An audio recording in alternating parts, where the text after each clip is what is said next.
I keep getting a lot of questions from people about, I feel like I'm being lied to all of the time. What do I do? Because it's making me crazy. I feel like I can't trust myself. And this is what happens when you're having to deal with somebody who is a pathological liar, a continuous liar, a narcissistic liar, whatever you want to call it. It really becomes very troublesome because you start questioning your own reality. And when it's happening in the news, when it's happening around you, maybe you live with a person who lies with you a lot. If you've got a teenager, that might be happening a lot. But here's what I want you to be thinking about. What's your truth? What do you know to be true? You've been in the world around. You certainly know things about what's going on in the world. You know things about yourself. So the question then becomes, when you get information that somebody is actually lying to you, you want to stop and ask, okay, what's the purpose of this? Is this person lying to obfuscate something else that's going on? Is this person lying because they think that I'm gullible or I'm stupid? There could be a lot of reasons that somebody is a pathological liar. Generally speaking, it's somebody who is insecure.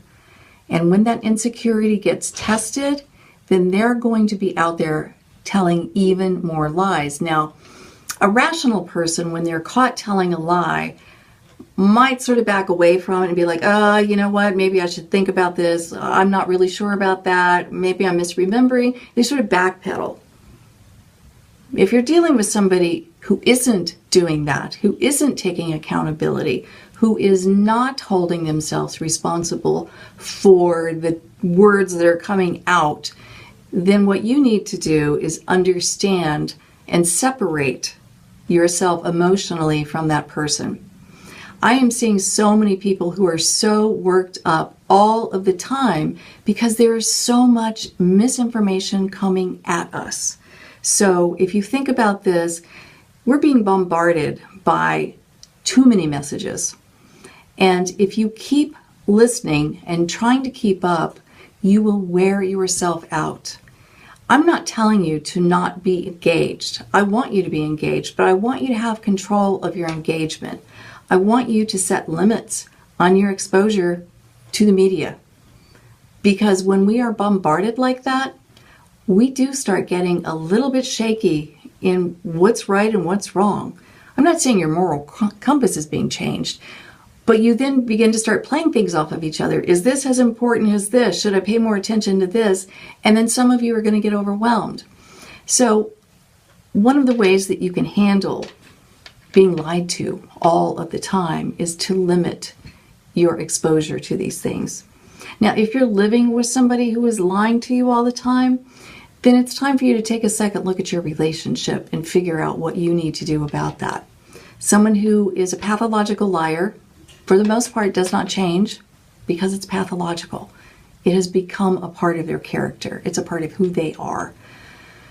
And that's a really sad thing, particularly if you're in a relationship and you love this person.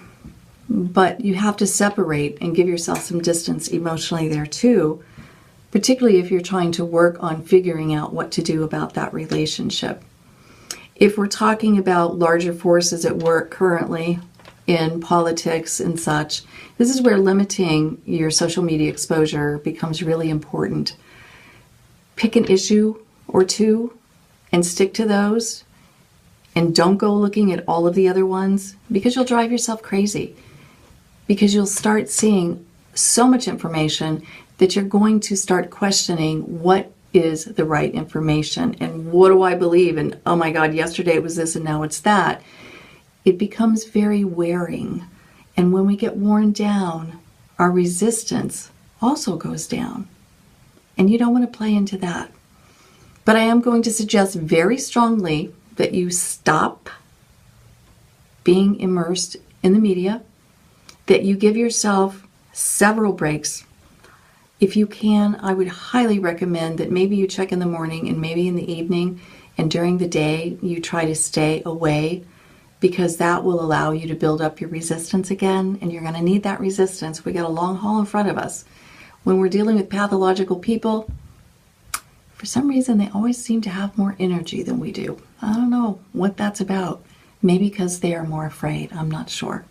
So anyhow, that's what I'm going to advise you to do today. If you've got questions, just write them down below in the comments. I'm happy to come back here and have a conversation about this or get back on live with you and talk about it further. So thank you so much for joining me, and I will be seeing you around.